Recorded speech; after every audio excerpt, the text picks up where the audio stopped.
La lucha por la justicia acaba de dar comienzo. Durante la Segunda Guerra Mundial en el nordeste de China, el ejército japonés levantó el complejo para la investigación de armas biológicas más grande del mundo. Allí desarrollaron, probaron y utilizaron armas de destrucción masiva. La unidad 731 era una máquina de matar. Allí se realizaron los experimentos más horribles con seres humanos. Contagiaban deliberadamente a los prisioneros de guerra y los abrían mientras aún estaban vivos.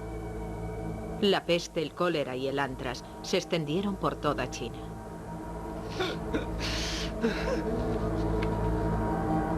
Cientos de miles de civiles chinos murieron. Cuando acabó la guerra, los que habían hecho todo esto no fueron castigados. ¿Cómo se puede dejar pasar una cosa así? Ahora las víctimas piden justicia.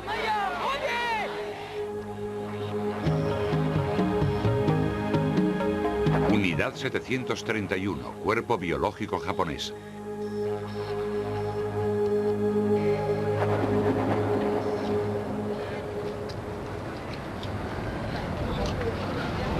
Esta es la aldea de Chongshan, en la provincia de Zhejiang, al sur de la China.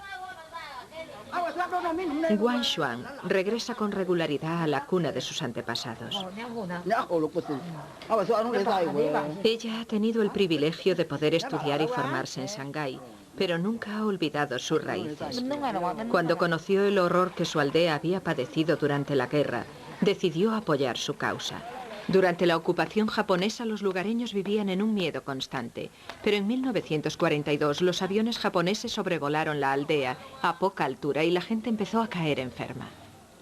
La gente se dejó llevar por el pánico, porque la aldea existía desde hacía más de 600 años y nunca habían padecido aquella enfermedad. Pensaron que era una maldición de Dios.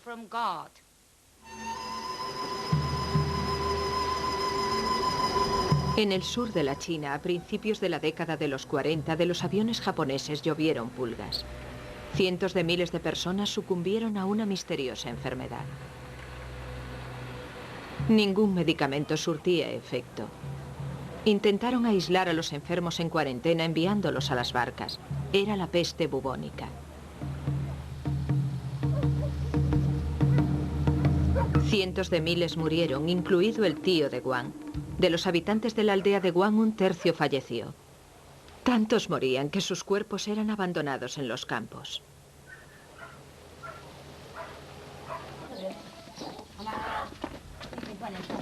Desde entonces hay informes que hablan de brotes esporádicos de peste, pero en China es muy difícil conseguir una confirmación oficial. Lo que el gobierno chino nos mostrará son las visitas a Kuzhou de los inspectores del Centro Regional para el Control de Epidemias, que se realizan 2 veces al año con el fin de atrapar ratas. Las ratas constituyen un primitivo sistema de advertencia. Se examina su pelo en busca de la pulga que transmite la peste. También se examinan las ratas en busca de anticuerpos y señales de infección. Los síntomas siguen ahí.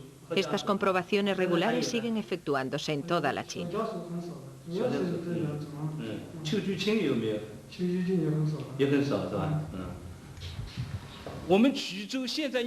A causa de la guerra biológica llevada a cabo por los japoneses, Kuzhou se ha convertido en una mina de peste. Por eso la enfermedad no puede erradicarse a corto plazo. Si nos descuidamos lo más mínimo en nuestra labor de prevención, la peste podría volver a brotar.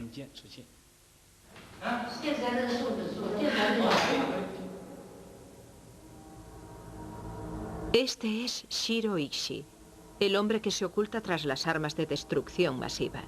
Un brillante oficial médico del ejército. Con los parabienes del emperador trasladó un equipo de jóvenes científicos a Pingfang, en la China ocupada por los japoneses, donde estableció la unidad 731.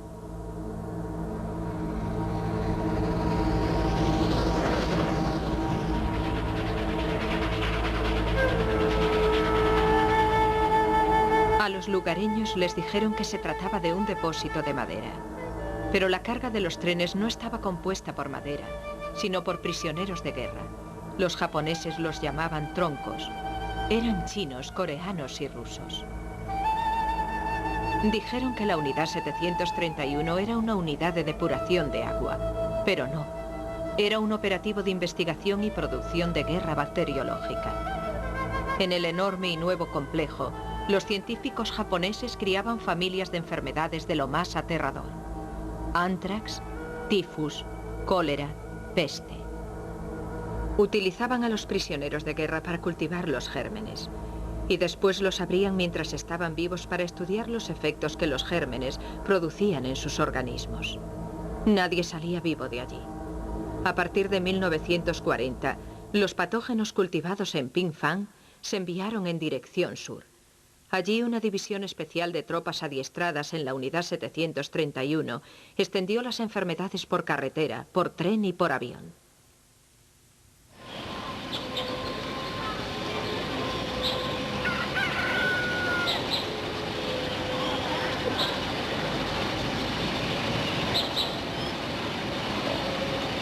El dolor de unos hechos que tuvieron lugar hace 60 años sigue fresco para Gu Shiyen.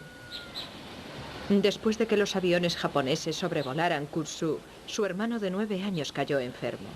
Era la peste. Ni Gu ni sus padres pudieron hacer nada. Tenía las glándulas muy hinchadas, la cara se le había amoratado. El dolor que sentía era insoportable, lloraba y gritaba. Tenía los dedos en carne viva de tanto arañarse a sí mismo. Su única esperanza para poder evitar que el resto de la familia se contagiase era alejar de ellos al hermano de Gu. Encerraron al niño de 9 años en un almacén situado en el extremo más alejado de la casa. Nadie podía acercarse a él. En aquella habitación gritaba. Les pedí a mis padres que me dejaran ir a consolarlo, pero ellos me retuvieron. Cuando se murió, los 3 nos abrazamos y lloramos juntos.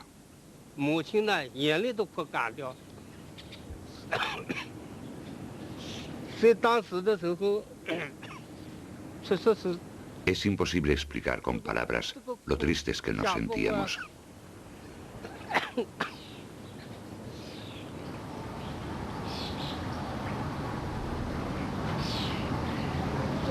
Gu sigue sin saber dónde enterraron a su hermano. Solo puede presentar sus respetos en el lugar donde murió. Suddenly the news flies over the field. MacArthur is coming. GI sprint for ringside seats. Here is an epic moment of history. Los japoneses se rinden en 1945 y la llegada de los americanos bajo las órdenes del general MacArthur debía haber significado el fin de los horrores de la guerra. Pero aunque en los juicios por crímenes de guerra celebrados en Tokio muchos generales fueron procesados, no se enjuició ni a uno solo de los científicos de la unidad 731. Entre bastidores se alcanzó un acuerdo: la inmunidad judicial a cambio de los datos obtenidos en las investigaciones sobre armas biológicas. Lo que hicieron en China, bajo cualquier punto de vista ético y moral, y me refiero a la guerra biológica, los experimentos con seres humanos y el uso de armas biológicas, son delitos muy graves contra la humanidad. Los delitos hay que castigarlos. ¿Cómo se puede dejar pasar una cosa así? Esta es la razón.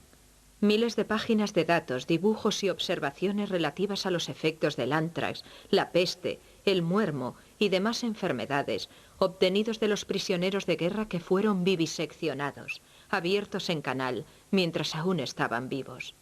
Ninguna otra nación había llevado tan lejos la investigación de las armas biológicas. Para el ejército norteamericano fue algo irresistible.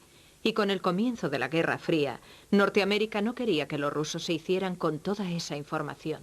El equipo de Camp Detrick estaba deseando saber qué ocurría en Japón, qué había hecho el general Ishii, porque llevaba trabajando en ello más que nosotros. Y por la información que nos llegaba a veces, sabíamos que trabajaba de forma que conseguía sacar adelante sistemas de armas. Trabajaba con seres humanos, lo cual suponía una curiosidad, porque nosotros solo podemos trabajar con animales.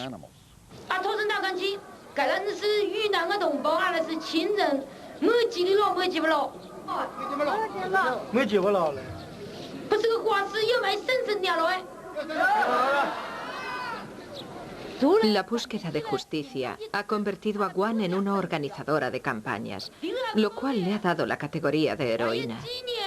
Guan y su aldea van a llevar a juicio al gobierno japonés. El gobierno chino ha guardado silencio en lo referente a este tema, sin bloquear al movimiento, pero sin ayudarlo tampoco. Teme que pueda afectar a sus relaciones con Japón.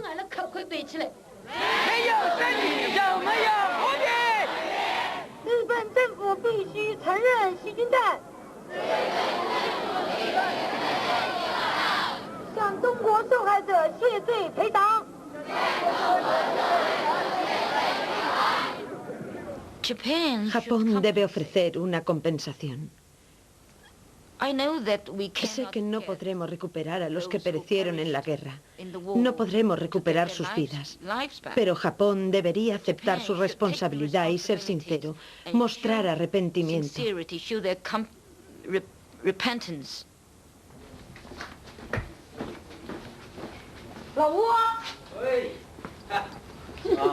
Como parte de su campaña para enfrentarse al gobierno japonés, Guan viajó hasta Kyushu para hablar con Gu Shijen. Él perdió primero a su hermano y después a su hermanita de 2 años por culpa de la peste. Hay documentación de la época y artículos periodísticos de sobra, pero Guan necesitaba testigos para presentar su caso ante el tribunal, por lo que intentó convencer a Gu. Necesitamos que testifique una víctima. El viejo Yan dijo que usted era el hombre adecuado. ¿Qué opina? Me temo que no estaré a la altura de las circunstancias, porque tendría que representar a todas las víctimas de la provincia de Zhejiang. Yo he recibido muy poca educación y no sé expresarme bien.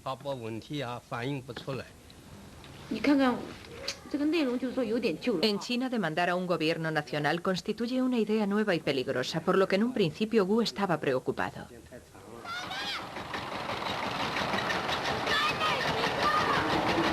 Los viajes de Guan por toda la China recogieron pruebas de otras enfermedades liberadas, como la disentería y el tifus, que se inocularon en los manantiales, como el cólera, inyectado en los pasteles de arroz que se repartían entre los niños hambrientos. Los cálculos más conservadores nos indican que la guerra biológica mató al menos 250.000 de chinos. Guan ha llegado a la aldea de Yafan, en Zhejiang, porque ha oído hablar de una misteriosa enfermedad llamada enfermedad de la pierna putrefacta. Algunas gentes la han sufrido desde la guerra. Hasta el momento los investigadores chinos han encontrado infecciones crónicas similares en más de 70 aldeas. Les han dejado heridas abiertas que no cicatrizan.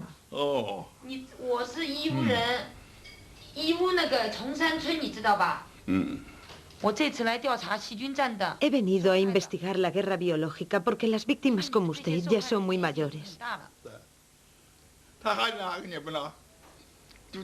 Llevo 60 años soportando esta enfermedad. Tengo que cambiarme el vendaje todos los días. Nadie conoce mi dolor.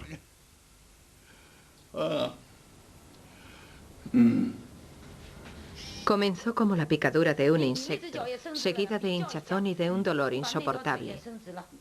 Después la carne empezó a pudrirse. Muchos murieron. Los expertos dicen que probablemente se trata del muermo, otra de las recetas especiales de la unidad 731. Los tratamientos no resultaban efectivos y costaban una fortuna. 20 inyecciones costaban 2.000 kilos de arroz. Lo perdí todo. Tuve que vender mis tierras y mi casa. A mi madre también se le pudrió el pie. No podíamos pagar los medicamentos para los dos. Ella murió 5 meses después.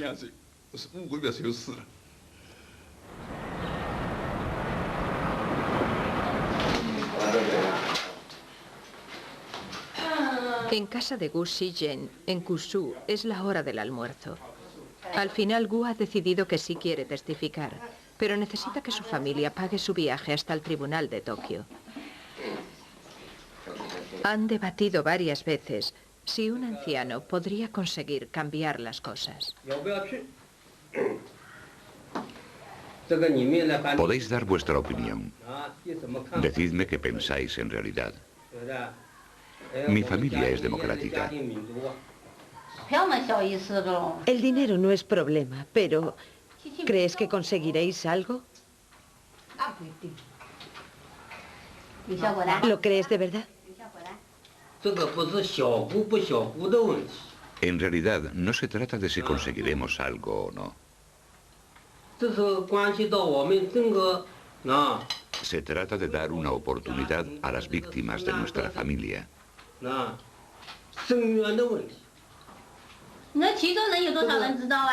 ¿Cuántas personas de Kutsu conocen tu historia?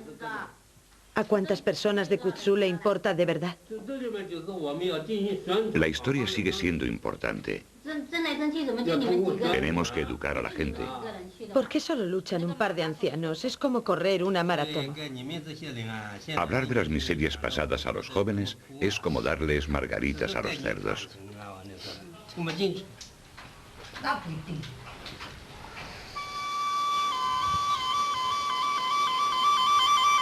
En su lucha por la justicia, los chinos cuentan con algunos aliados sorprendentes. Abogados y eruditos japoneses han venido para ayudarles a presentar su caso ante el tribunal de Tokio. Tal vez los ancianos se muestren suspicaces, pero han acudido a conocer al equipo japonés. Este equipo ha llegado para ayudar a cicatrizar las heridas del pasado. Son los únicos japoneses que han venido a escuchar las historias de estas gentes.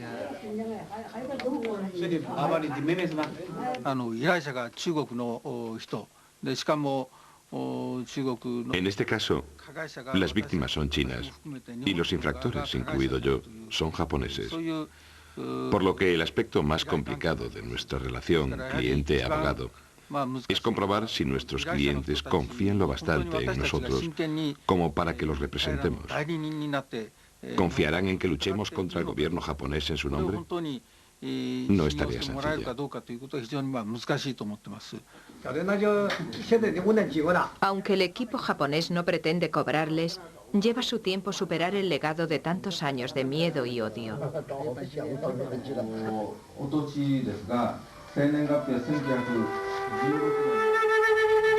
Por fin, 180 chinos se unen a la demanda.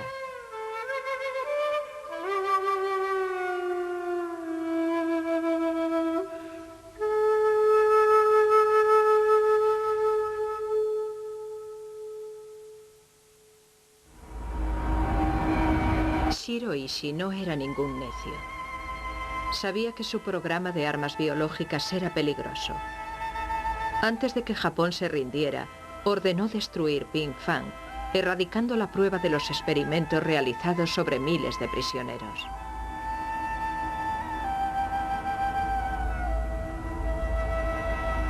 Más de 400 prisioneros seguían en su interior. Los masacraron. Las ratas infectadas quedaron en libertad. Las epidemias que surgieron a raíz de esto mataron a 30.000 chinos de la zona. Ishii hizo jurar a su equipo que nunca hablaría de su trabajo. Después trocó su libertad por los datos obtenidos en la unidad 731. Eran científicos de élite. Después de la guerra, sus carreras prosperaron.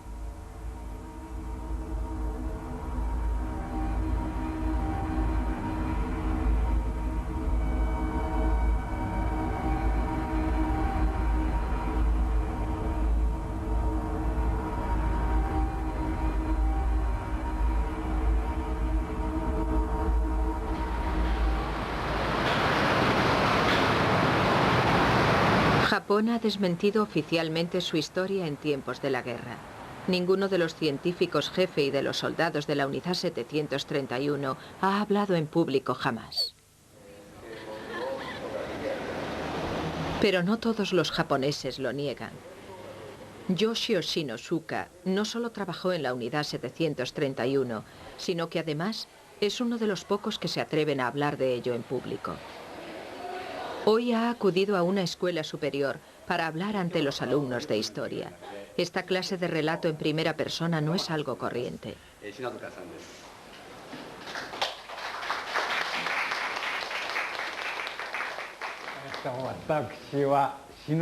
Hola, me llamo Shinosuka y tengo 78 años. Pocos colegios permitirían que un viejo soldado hablase con tanta franqueza. En el periódico de hoy he leído que alguien ha contraído el anthrax en Nueva York. En nuestra unidad producíamos anthrax en cadena.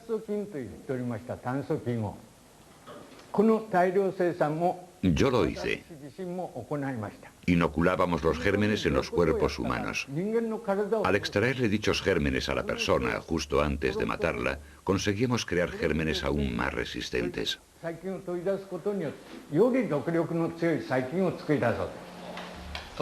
Unidos en el encerado, Auschwitz, Hiroshima, Unidad 731. Pero no se trata de una relación normal. La Unidad 731 no figura en los libros de texto empleados en las escuelas. La moderna historia de Japón presenta a los japoneses como víctimas, nunca como agresores.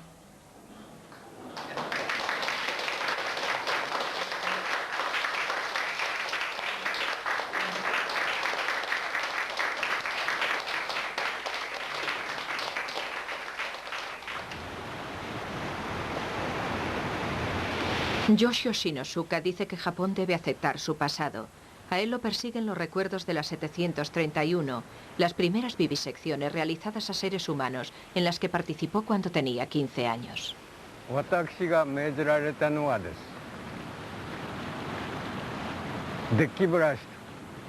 Me ordenaron lavar el cuerpo de aquella persona con agua de una manguera y un cepillo duro de los del suelo.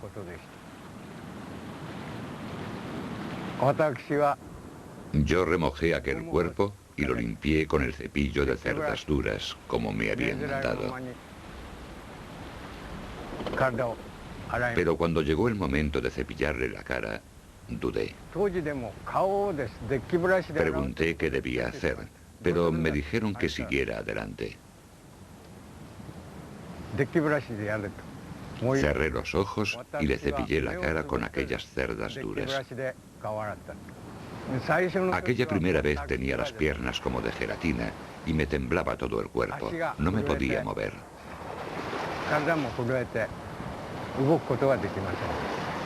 Pero cuando me tocó participar por segunda y tercera vez, ya no temblaba.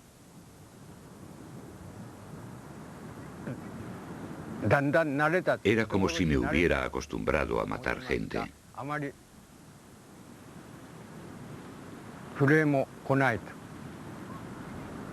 Entonces mi jefe de sección me dijo: por fin estás creciendo.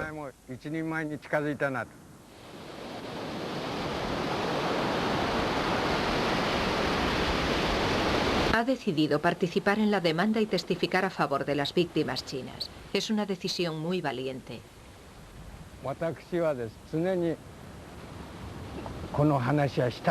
Me resulta muy duro hablar de esto.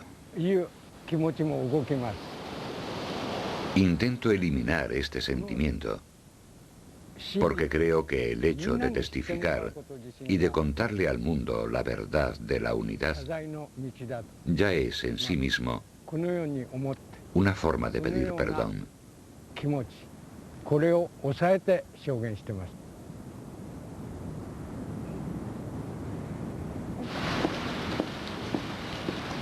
Hay muchos que preferirían que nunca se contase esa verdad.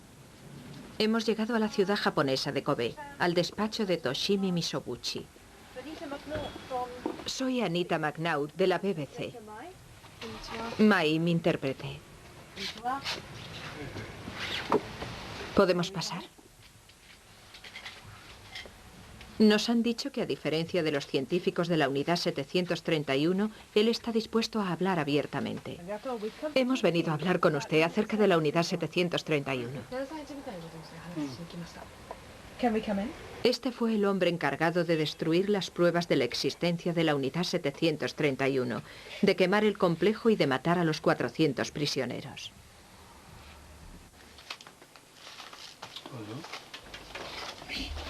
Ahora organiza la reunión anual de miembros del equipo. Nos mostró una foto del evento del año pasado.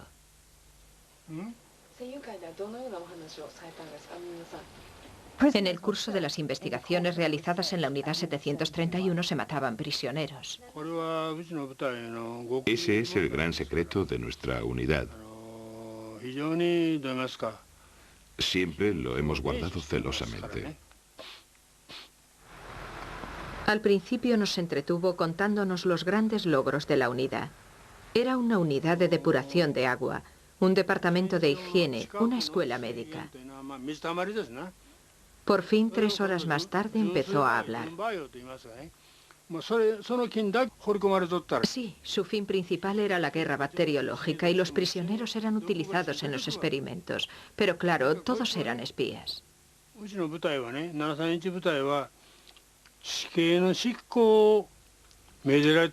unidad, la unidad 731,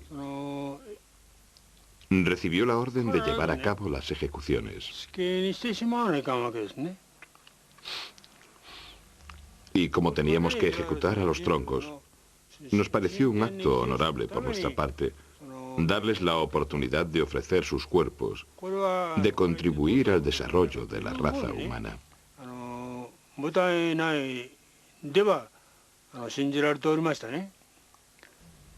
En algún momento pensó que el trabajo que realizaban en la 731 estaba mal, era inhumano.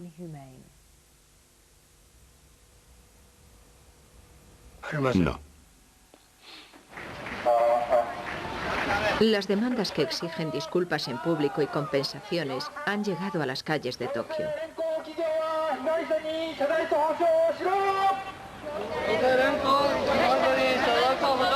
Guan y otros denunciantes de la unidad 731 marchan junto al movimiento por la justicia para las mujeres consoladoras de Corea. Las mujeres consoladoras eran mujeres que el ejército japonés mantenía como esclavas sexuales.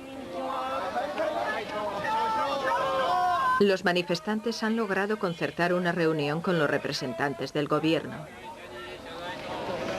Pero el gobierno no quiere hablar con nosotros. Dice que no hay pruebas suficientes para demostrar lo ocurrido en la unidad 731.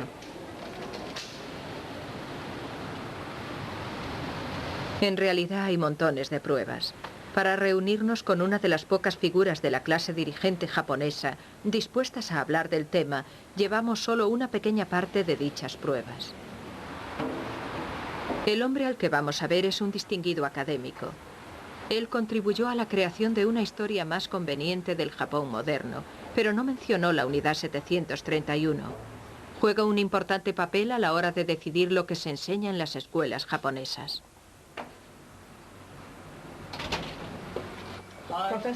¿El profesor Fujioka? Sí. Anita Magnau, BBC. Muy bien.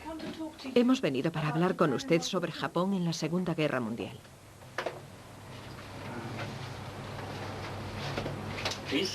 Encantado de conocerla. Igualmente.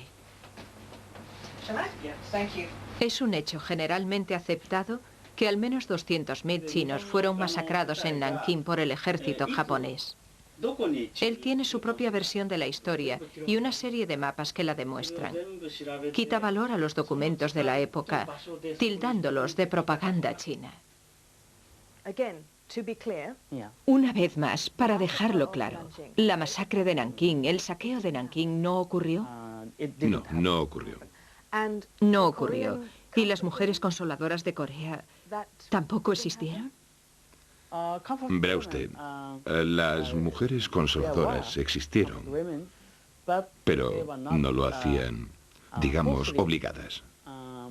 No las obligaban a hacerlo, eso es lo que dice. Sí, eso creo. Así es. Dígame, en su libro, en el libro que usted contribuyó a redactar, no se menciona la unidad 731 ni el programa de armas biológicas del gobierno japonés. ¿Por qué? Nunca. Nunca, porque no existe documentación. Casi toda la documentación fue trasladada a los Estados Unidos después de la guerra. Dice que no hay documentación sobre la unidad 731. No hay documentación disponible para su estudio. Qué interesante. Porque verá, nosotros hemos encontrado sin demasiados problemas. Es que, Sí, básicamente, deje que se lo demuestre. Permita que se lo muestre.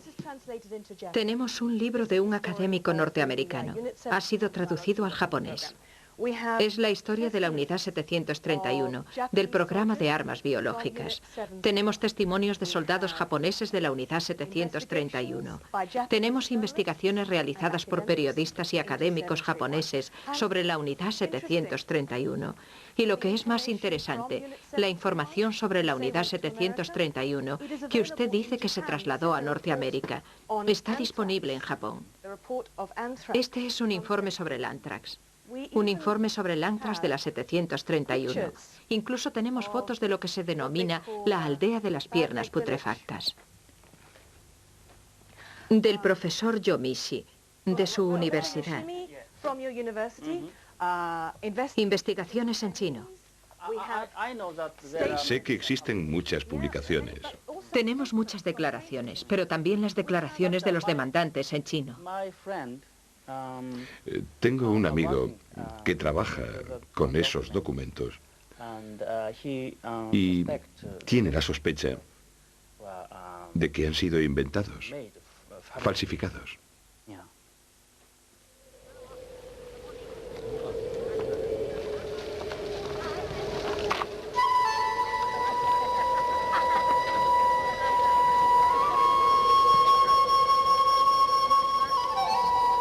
En China, pensar que alguien hubiese podido inventar estas historias resulta inconcebible. En la aldea de Guanshuang han venido a presentar sus respetos a los miembros de sus familias que murieron hace 60 años. Incluso el templo de la aldea guarda recuerdos aterradores.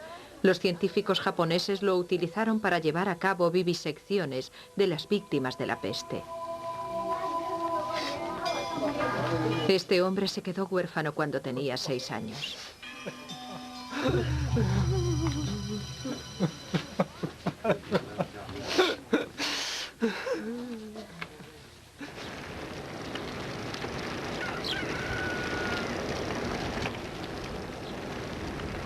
Después de mucho reflexionar, Gu Shiyen ha decidido por fin ir a Japón para declarar ante el tribunal.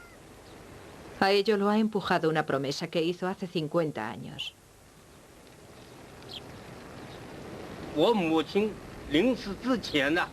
En su lecho de muerte, mi madre me rogó que recordase nuestro sufrimiento. Me rogó que vengase a mi hermano, a mi hermana y a mi padre. Sus hijos han pagado su viaje, sus viejos amigos también lo han apoyado. Necesitaba que ellos confirmasen los hechos relatados en su testimonio, que a su padre lo mataron los japoneses y que su hermano y su hermana murieron víctimas de la peste. El anciano ha encontrado un nuevo empuje.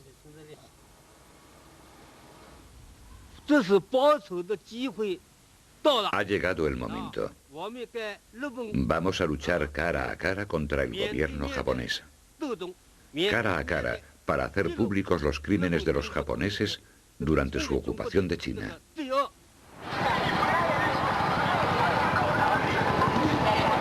En Japón, la mayoría de la gente permanece ignorante de la espantosa historia de la unidad 731. Los medios de comunicación casi no hablan de la demanda china. Por ello, no sorprende que la gente muestre indiferencia. Gu ha llegado a Japón con otros 2 demandantes. Es la primera vez que sale de China. Todo es nuevo para él. Japón, con todos sus recursos, le resulta un lugar extraño e intimidatorio.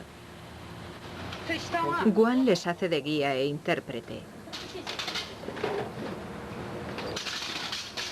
Hacen su primera parada en el despacho del abogado Keiichiro Ichinose.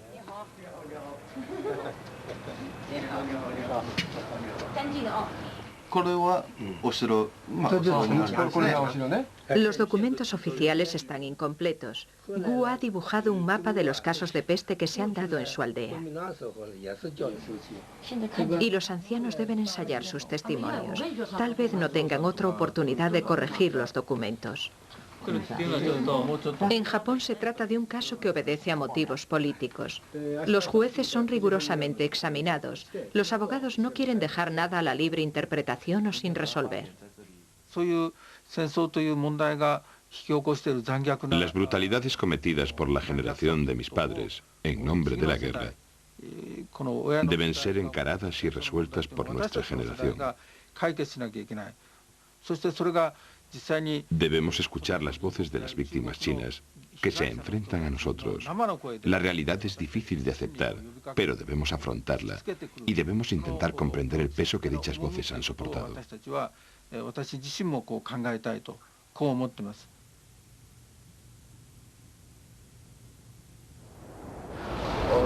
Un monumento erigido en un cementerio a las afueras de Tokio nos muestra el largo camino que deben recorrer. Está dedicado a los miembros de la Unidad 731. No existe un monumento similar dedicado a las víctimas. Ni siquiera ahora sé dónde están enterrados mi hermano y mi hermana. Sé dónde enterraron a mi padre, pero la tumba ha desaparecido y no encontramos sus restos.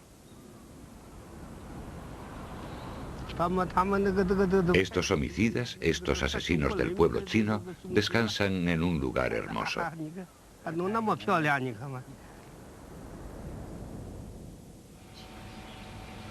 La ira de Gu va en aumento.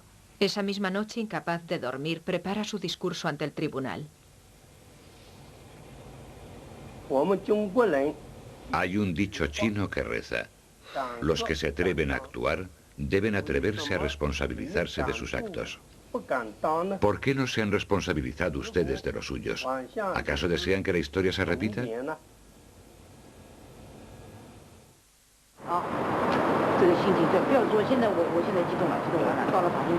Hay demasiado en juego. Estos hombres dicen que han venido a procurar el descanso de las almas de los campesinos que murieron, pero también cargan con las esperanzas y expectativas de los vivos. Es una carga muy pesada.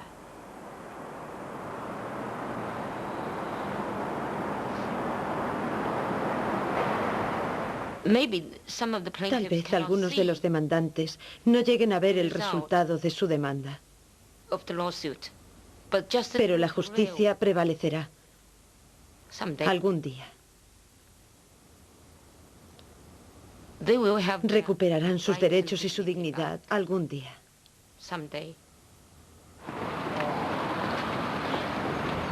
Han sido necesarios 5 años para preparar el caso.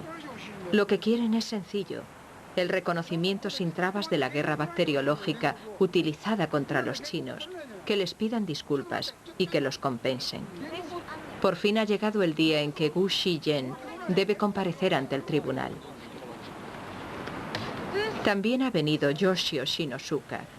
Es uno de los 2 únicos veteranos de la Unidad 731 que van a declarar. Hoy ha venido para ver a Gu Shiyen. Se cree en el deber de seguir el desarrollo completo del caso.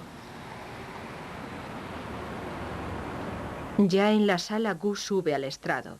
Comienza a contar su historia y se viene abajo. El silencio es total mientras lucha por completar su testimonio. Después todo ha terminado.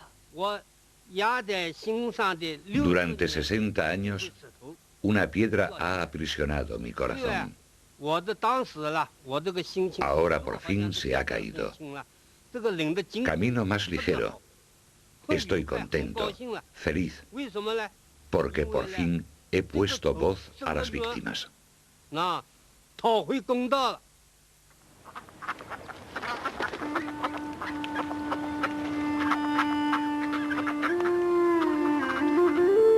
Aún queda un asunto por resolver.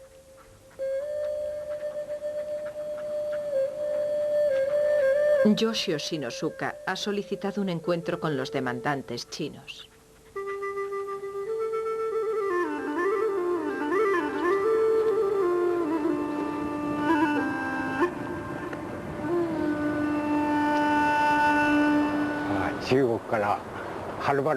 Gracias por haber venido desde China a Japón.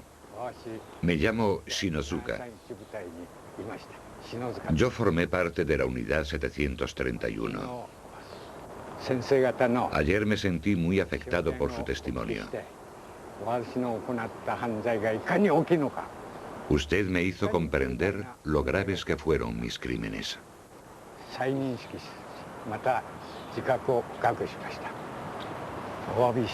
Que les pidamos perdón jamás se enmendará todo el mal que hicimos. Fueron actos que ningún ser humano debería cometer jamás.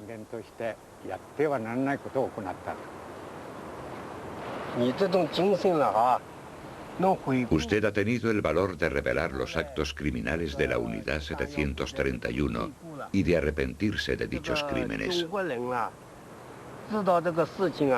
Todos los chinos que lo han sabido le admiran y le apoyan.